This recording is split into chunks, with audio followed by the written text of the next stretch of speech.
know of anybody that's ever addicted to something, whether it was a substance or a person or a thing. Well, I used to be addicted to me. Addicted. I got set free from the sexing and the drinking and the smoking. God even set me free from a lesbian lifestyle I was living. But I was still addicted to me. You know what I mean. I was still addicted to the personal feel-goods of myself, to myself. I got free from sex, but still thought it was okay for me to sex myself.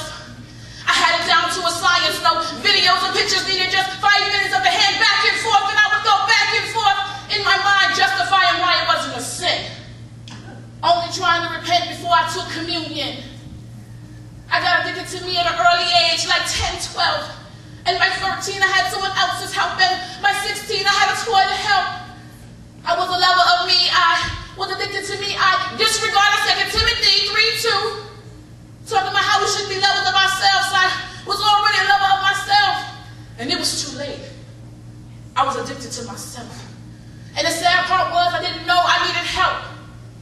I would talk to my girlfriends and say, hey, is this a sin? What do y'all do? And they replied, like the pastor say, worship God in all that you do. Jokingly, I said, I'll say thank you at the end of what I do.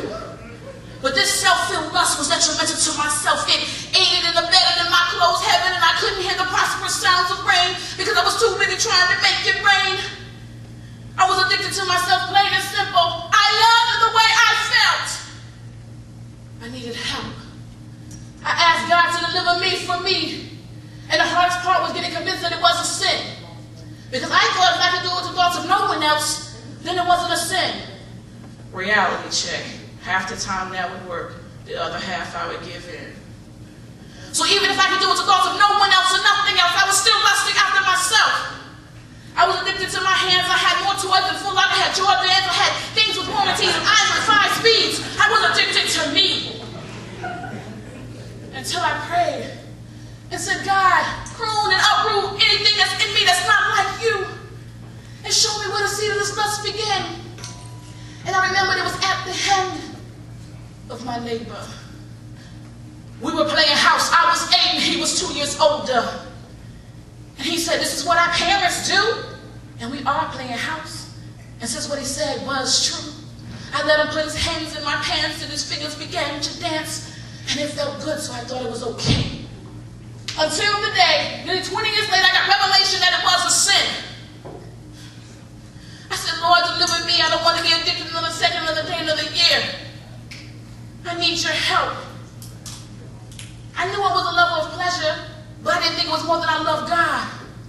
But I wouldn't know. I couldn't say no to my hands until I took the stance and said, okay, God, this is it. I give this to you. I'm strong enough to know that I'm weak enough that I can't do this without you. I was embarrassed. I had to ask one of my 4 crazy friends to hold me accountable, but I had to admit it was a hard time giving me up. And God delivered me from the addiction of nearly 20 years. It didn't have to be another second, another day, another year. So hi, my name is Chris, and I used to be addicted to this. Everything that's lawful is an expedient. Lust and masturbation, ladies and gentlemen, is an expedient. Thank you.